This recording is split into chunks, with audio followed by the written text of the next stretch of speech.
In the last lore video, we talked about the possibility of the Krork returning to the Warhammer 40K galaxy. I was able to explain just how advanced they were compared to the standard orc. But in doing so, the question of why did the orcs devolve into the orcs comes up. And the answer isn't simple. In fact, much like humanity's Age of Strife, the Krork's downfall had a series of triggers, and we're going to get into each one of those triggers in today's 40K facts video.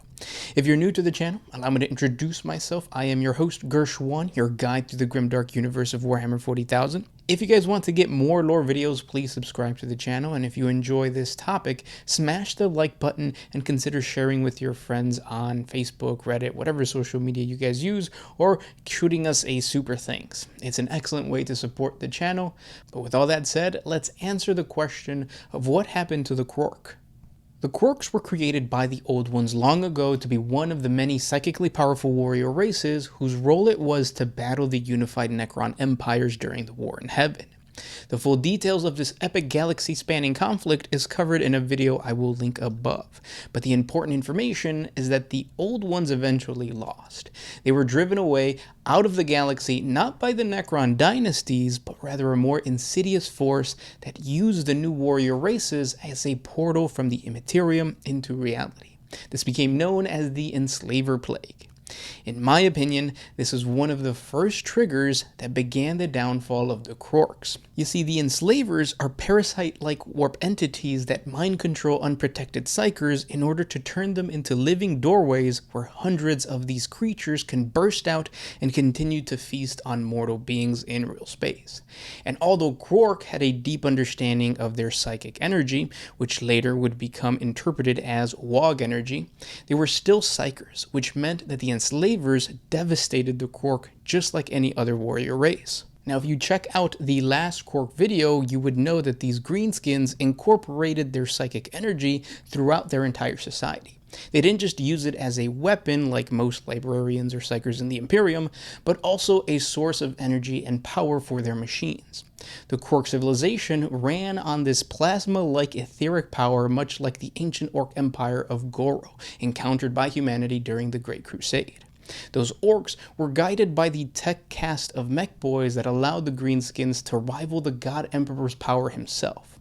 However, it is said that this psychic energy was not grounded, and so it's easy to speculate that the Enslavers were drawn to this wild and unbound psychic technology manipulated by the Krork, making their empire a prime target during the Enslaver Plague.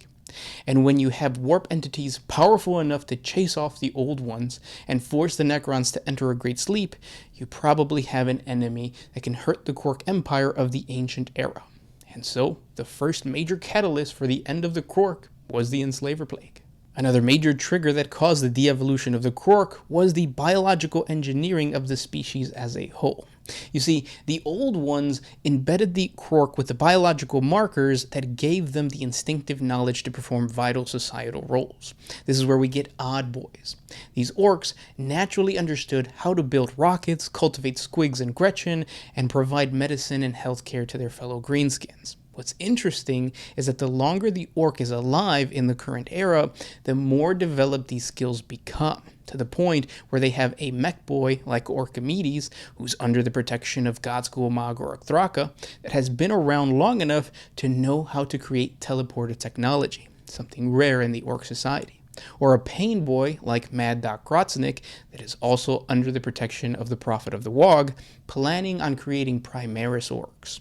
The key thing here is that these orcs have had the ability to advance their skills because they've been around for so long due to the protection of Godschool Magor Thraka, a privilege most odd boys don't have because of the constant violence that plagues orc society. What if the Krork were veteran odd boys that were under the protection of the Old Ones and they were able to reach their full potential because of this? And it's hard to reach that level of development now that orc society is so barbaric. In a way, the Old Ones made it really hard for the Krork to exist in an orc society that was not guided by them or supervised by them.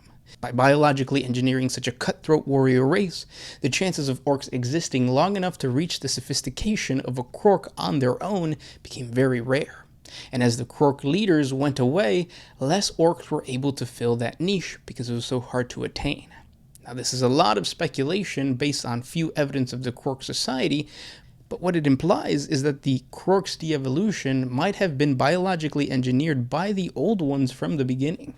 And not only are the Old Ones to blame for the Krork's disappearance, the Krork themselves are also a trigger of their own downfall. In the current era, we know that the majority of orcs fight amongst each other more than they do any other enemy. Well, the largest orc conflict ever recorded happened a long time ago, and it was instrumental to the creation of the orc clans. You see, once separated from the Old Ones and with no Necron army to fight, the orcs eventually became caught up in a massive galaxy-spanning civil war most run herders now call the Big Party. This is when the orcs rebelled against themselves, and each individual orc clan fought for their own independence. Now, who did they actually fight to gain this independence? The lore doesn't really state, but more likely, the less experienced and basically feral orcs battled the Krork to test their dominance over the race. The Krork obviously lost this massive conflict, and their control over a unified Krork empire was ripped apart.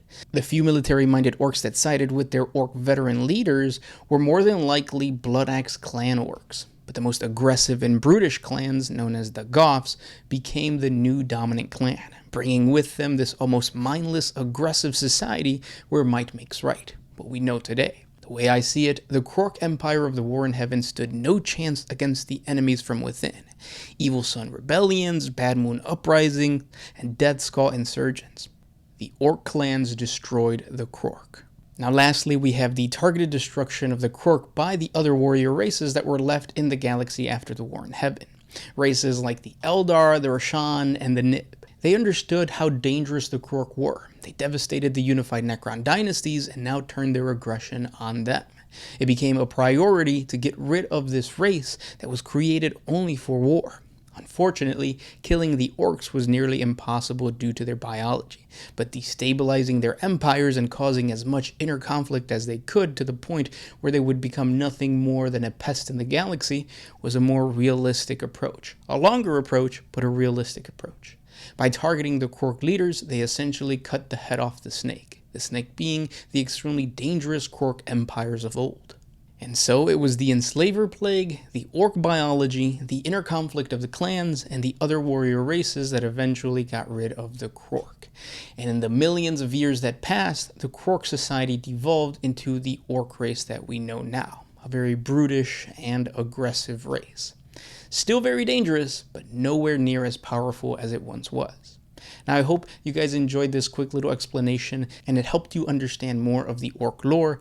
I recommend you guys check out the playlist that I'm going to link above. It's an orc playlist full of tons of information, not only on the Krork, but also everything you need to know about the orcs. And if you enjoy this video, please share with your friends on Facebook, Reddit, whatever social media you guys use. It really helps out the channel.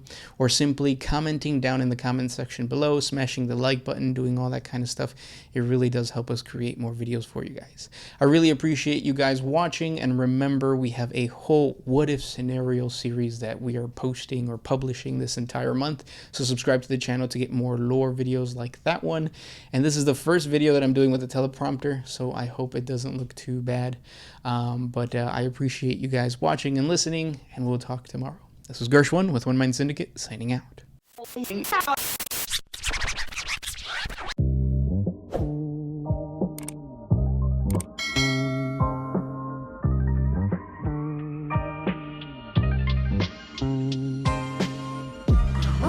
used to put my freedom first in any situation.